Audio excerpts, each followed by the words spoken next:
Okay, so here it is, the original M, the Leica M3. And the interesting thing is I believe this is the first M. I always get confused because there's an M2, but I believe the M2 came after the M3. The M3 has 50 millimeter frame lines, 90 millimeter frame lines, 135 millimeter frame lines, nothing below 50. So if you have a 50 millimeter lens like I do, you should just leave it on this camera. I mean, really, it's got the best viewfinder for that. I can't remember what the magnification of the viewfinder is. I know it's greater than 0.72, which is what most modern Leicas are, although they have wider and also more narrow viewfinders than that. But it's classically said that this has the best rangefinder patch in it. It is very contrasty, big and beautiful. Let's see if we can get a view in here. There it is. You see that big square? That big square is bigger than my M6 TTL. It's really great. You can see the finder line. It's pretty hard.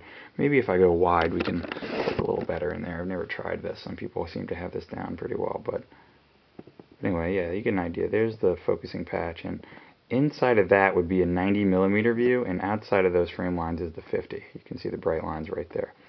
But great little camera, pretty heavy. Now they come in a couple different flavors, the M3. I'm no historian of Leica, but this one is what we call a DS, or a dual stroke or double stroke.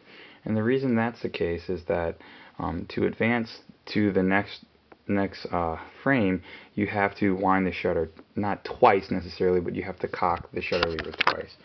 So let's see if it's not wound. Once, twice, and then it releases. And you can hear how quiet it is. It's a classic thing of Leicas. They have very nice cloth shutters that can go bad but are replaceable, and you know, very simple. So it goes from 1 second to 1/1000th of a second in classic numbering system, except that it has 1, 2, 5, not a fourth of a second, 10, not a 15th of a second, 1/25th, 1/50th, 1/100th, 2/50th. Great little camera, rewind knob, and I mean, there's not really much to say about these things.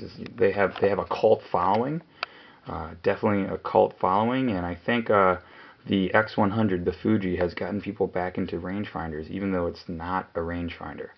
But yeah, just a lot of fun cameras, and you know, if you can get M3s pretty cheap, you might even be able to get M2s even cheaper. So remember, again, there's no light meter in this camera. If you open it up, you'll see that there's nothing in the